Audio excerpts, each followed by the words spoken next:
وعن أو ونحسن أداودي أشاقي مها يقدر أنت مضن أكسو هذا برنامج كوبعي وعي جاجا يو علمي جاجا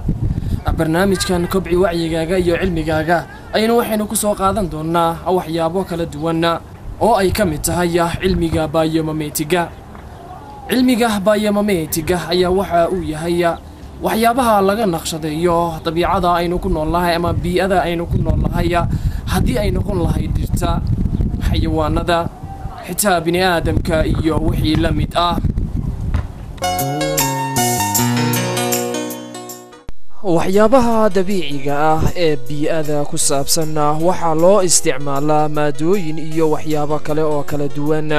maadooyinkan kala duwan waxa ay leeyihiin waxyaabo iyaga u khaas ah oo kala duwan si degan ayay u shaqeeyaan waxayna leeyihiin muuqaal qurux badan iyo qaab dhismeed xoog leh intaana waxa u sii dheer inay mar walba isbedel sameeyaan mid kasta oo ka mid ah waxyaabahani waxa ay mudan yihiin inay tusaale u noqoto in lagu sameeyo baaritaan oo dhanka tiknoolajiyada ah marka aan soo qaadano maadada loo yaqaan ceramiga maadada ceramiga waxa ay ka mid tahay waxyaabaha la isticmaalo maalin walba midaas oo door weyn ka ciyaarta nolosha insaanka laga soo bilaabo doorka dhismaha ilaa iyo laga soo gaaro doorka korontada soo saarida maadadan ceramiga waxa ay u baahan tahay heerkul gaaraya 1000 ilaa iyo 1500 darajada heerkulka hase ahaatee waxa jira waxyaabo dabiici ah oo laga sameeyo maadada ceramiga waana walxaha qolofta adag ee laga helo badda waxyaabahaasi laga soo saaro ceramiga waxa ay u baahan yihiin oo qorax 4 darajo oo heerkulka ah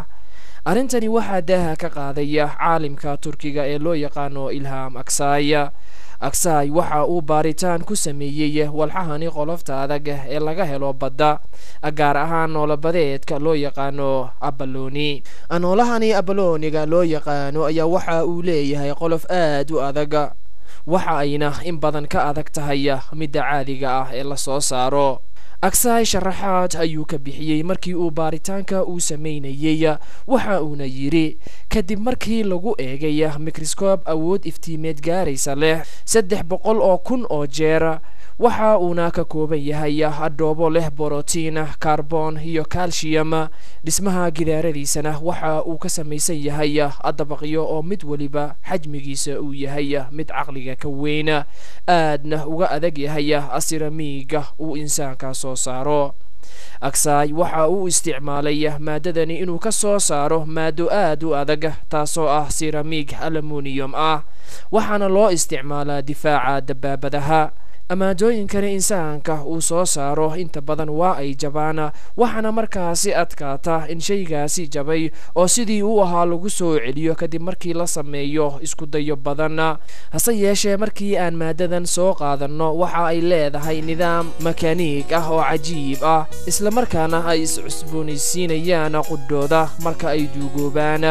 culimada isha ku haysay maadooyinkani waxa ay soo saareen maadooyin suura gelinaysa ceramiga insaanka soo saara isaga qudhiisa iscusboonaysiiya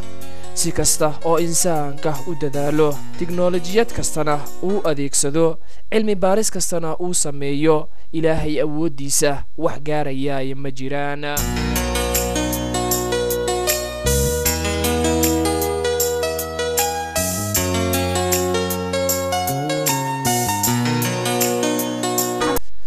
fiberglass maadada fiberglass oo loo isticmaalo waxyaabo badan waa maado khafiif ah oo xajmi leh oo jilicsan waxaana laga soo saaraa laabada sportiga gawaarida lagu tartamo doomaha shiraaca leh diyaaradaha waxyaabaha quseeya dayax gacmeedyada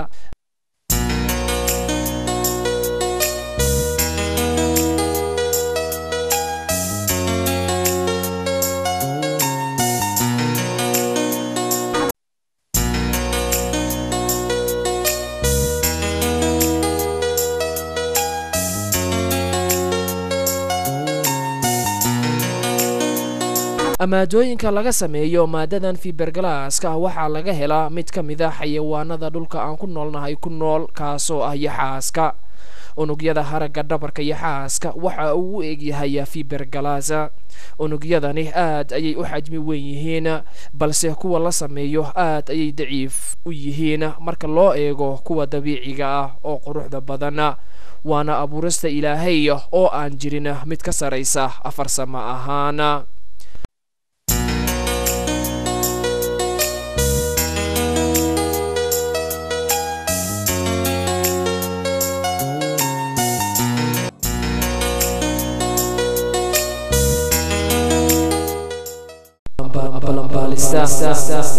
mid kasta oo ka mid ah midabada baalasha quruxda badan ee balanbaalista waxaa ku jira farsamo cajiib ah iyo cibro ka qaadasho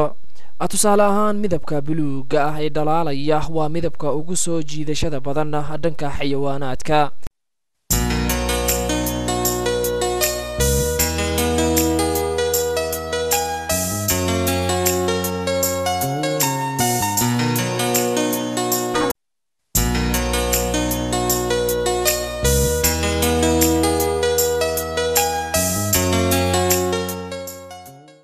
balse balanbaalista ma laha midab buluug ah oo dhalaalaya hase yeeshee waxaa dhacda taa cagsigeeda baalasha balanbaalista waxaa ku badan waxyaabo khafiif ah oo araggeena khiyaanaya mid ka mid ah khubarada ku takhasustay arrimaha cayayaanka duula gaar ahaan balanbaalista ayaa waxa ay isticmaaleen ilees ka samaysan leesarka si ay ugu eegaan mid ka mid ah baalasha balanbaalista haddaba ila eega waxyaabaha dhici doona dabcan natiijada waa wax cajiib ah midabka buluuga ah waa wax si cagsi ahaan uga soo baxaya baalasha balanbaalista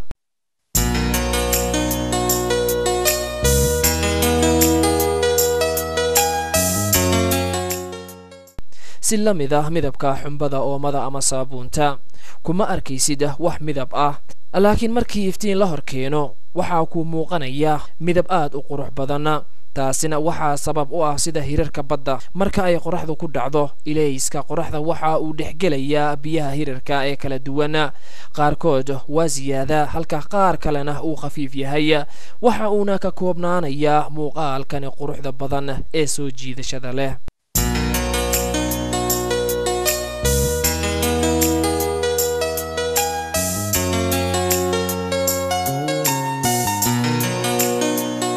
haddaba baalasha balanbaalista waxa ay ka kooban tahay dabaqyo sida waraaqaha oo kale ah dabaqyadani ayaa waxa ay sameeyaan midabo la mid ah sida kuwii xumbada saabuunta marka ilayska qoraxda meesha uu yimaado dhammaan midabada oo dhan waa ay muuqanayaan marka laga reebo midabka buluuga khafiifka ah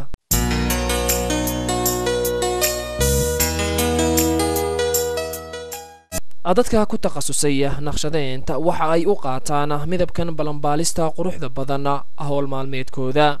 tusaale ahaan gaarigan waxaa lagu naqshadeeyay midabka ah markii ilayska qoraxda uu qabto soo baxa midabkani quruxda badan ee qarsan weligiis isma bedelayo midabkan qarsan ee balanbaalista ayaa il gaar ah ku eegtay hay-adda difaaca xukuumadda ingiriiska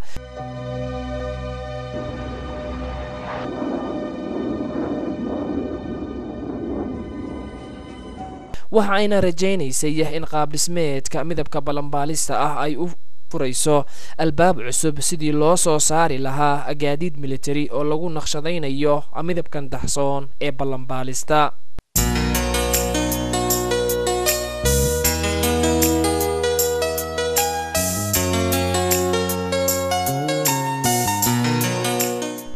halka aad weli barnaamijkan kobci wacyigaaga iyo cilmigaaga aad kala socotaan waa telefishinka qaranka Soomaaliyeed xafiiskiisa Yemen gaar ahaan magaalada Sanca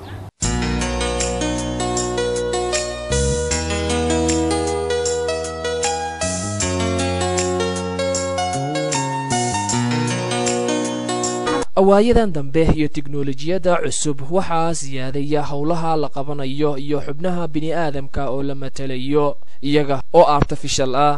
xubnahani ayaa waxaa ka mid ah wadnaha la sameeyay waxa uu u shaqeeyaa sida kan caadiga ah hase yeeshee marna ma gaari karo kan dabiiciga ah ee Ilaahay farsameeyay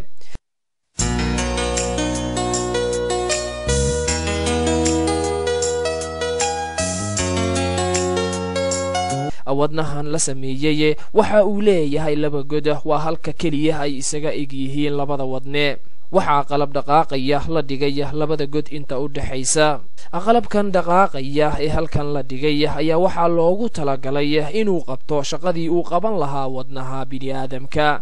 waxaana la ogsoon yahay in shaqada ugu weyn uu qabto wadnaha in ay tahay inuu bamgareeyo dhiigga jirka isla mar ahaantana uu gaarsiiyo jirka oo dhan isaga oo loo marsiinayo xididada jirka qofka lagu rakibo wadnaha la sameeyo ayaa waxa lagu rakibaa battery suura gelinaya inuu shaqeeyo qalabkani ayaa waxa uu u baahan yahay in mar walba la buuxiyo ama in la kaarikeeyo qalbiga dabiiciga waxa uu enerjigiisa iyo awoodiisa uu ka qaataa dhiigga uu bamgareeyo isaga oo aan u baahnayn ilaalo gaar ah sida midka la sameeyay wadnaha ama qalbiga dabiiciga waxa uu shaqeyn karaa celcelis ahaan 50 ilaa 60 sano waxa uuna leeyahay waxyaabo isaga u gaar ah in unugyada ka duugooba isaga iska bedelo kuwa cusubna uu samaysto sidaa darteedna uu ku sii wato hawshiisa isla mar ahaantana awoodiisa waayeen Stephen Falk waa injineer ku takhasusay cilmiga biology-ga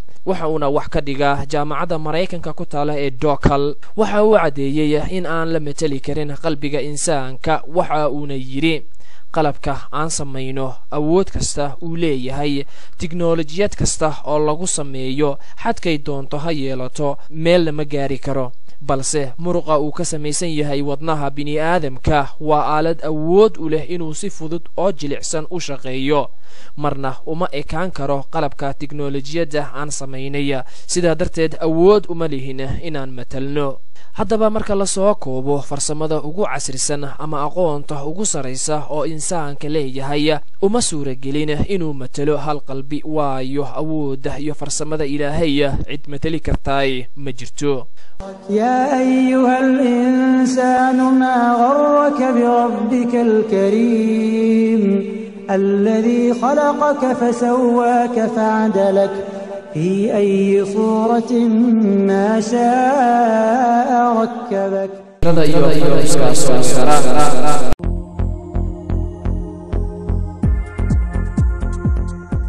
sida la wada ogsoon yahay kombiyuutarada aan isticmaalno waxa ay halis ugu jiraan fayruusaada waxa uu qalqal geliyaa inta badan nidaamka uu ku shaqeeyo kombiyuutarka kadib wuu isbadiyaa dabadeedna waxa uu baabi'iyaa ama uu burburiyaa macluumaadka uu kombiyuutarka ku jiro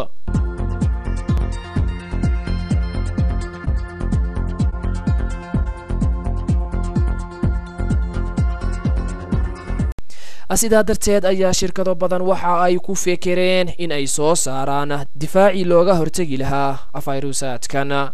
cilmi baaris baaxad weyn oo imika socota waxaana ay ka socotaa mid ka mid ah shaybaarada ugu waaweyn ee xarunta cilmi baarista ee Watson ee shirkadda IBM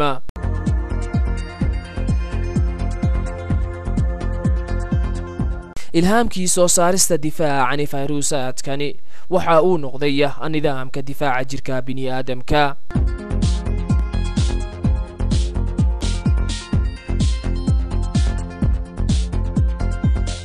Stephen White waa mid ka mid ah mas'uuliyiinta shirkadda IBM hadalkan ayuu yiri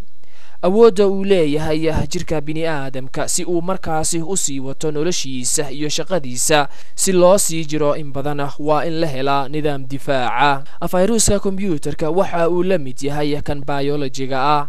mar walba waa uu bataa cilmi baarayaal ayaa waxa ay baaritaan ku sameeyeen nidaamka difaaca jirka marka uu jirka insaanka uu soo weeraro noolo yara keenaya jirooyin nidaamka difaaca jirka wuu yaqaanaa waxyaabahaasi soo weeraray jirka bartiisa ayaa lagu hareereeyaa isla markaana lagu burburiyaa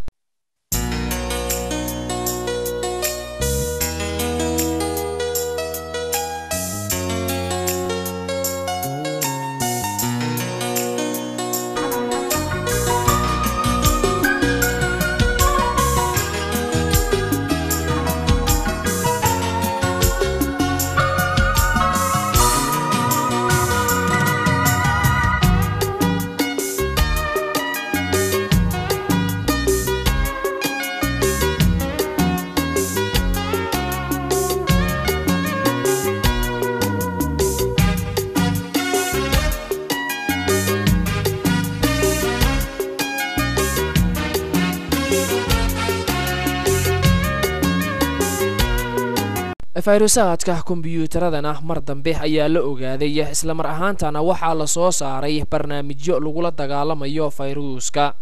markii uu fayruuska uu kombiyuutarka soo weeraro digniin ayuu bixiyaa halkaasi ayaana looga hortagaa dhibkii uu geysan lahaa hase yeeshee kombiyuutarka ma yaqaan fayruus kasta balse waxa uu sheegaa markii uu kombiyuutarka fayruuska uu soo galo amidan ayaa waxaa daliil u ah in tiknoolajiyada aan wax walba xalka gaari karin ilaa ay dib ugu soo laabtaan khalqiga ilaahay abuuray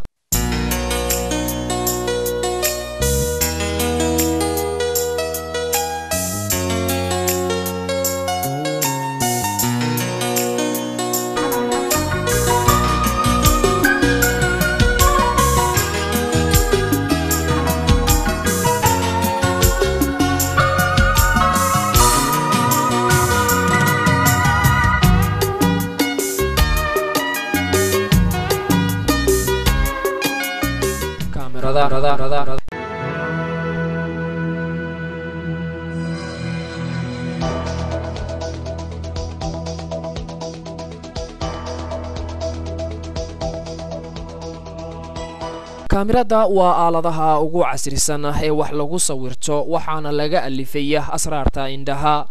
mar walba oo tiknoolajiyada horumarto waxaa daaha laga qaadaa asraarta indhaha si kastoy ahaato tiknoolajiyada kaamirada uma dhiganto qaabka ay u shaqeyso isha noolaha ka hor inta aadan sawirka qaadin waxa aad isku daydaa waadaxnimada waxa aad sawirayso adiga oo markaasi isticmaalaya gacantaada hase yeeshee kaamirooyinka fiidiyowga ah waa automaatiga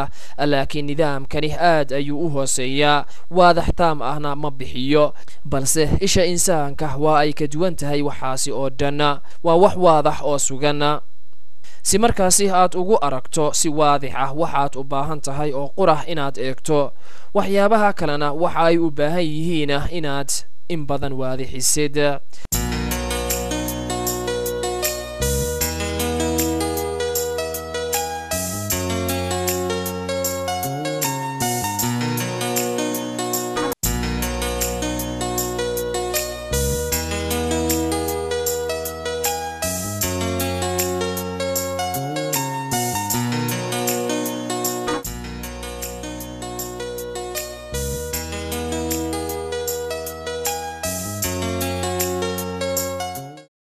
sawirada la qaado maalintii aad ay waadax u yihiin balse haddii ay meesha tahay meel iftiinkeedu uu yar yahay sawirkaasi mugdi ayuu noqonayaa annagana marka aan hareeraheena eegno waxaan u aragnaa si waadix ah xitaa haddii iftiinka uu yar yahay ama daciif uu yahay taana waxaa suuro geliya murqaha ku yaala hareeraha indhaha waqtiga mugdiga ah murqahani waa ay nastaan xadaqada indhahana waa sacayay noqotaa indhahana waxaa gala iftiin badan marka iftiinka uu jirana xadaqada isha waa soo yaraataa iftiinka isha gudaheeda galayana waa soo yaraadaa si markaasi muuqaalka si waadax ah u noqdo isha insaanka ah waa xubin xasaasi ah oo u baahan mar walba in la xanaaneeyo shakina kuma jiro inay ka mid tahay nicmooyinka ilaahay uu bixiyo kuwa ugu waaweyn oo aan mar walbana ay mudan tahay inaan ilaahay ugu mahadcelino هو الذي أنشأكم وجعل لكم السمع والأبصار والأفئدة قليلا ما تشكرون intaasi aynu maanta daawadayaal aynu kusoo gabagabaynaynaa barnaamijkan aan ugu magac darnay kobci wacyigaaga iyo cilmigaaga oo aan kusoo qaadanay qaybtii ugu horeysay ee barnaamijka biomimetiga dhammaantayo waxaanu idin leenahay annabaadiina iyo nooli kulantii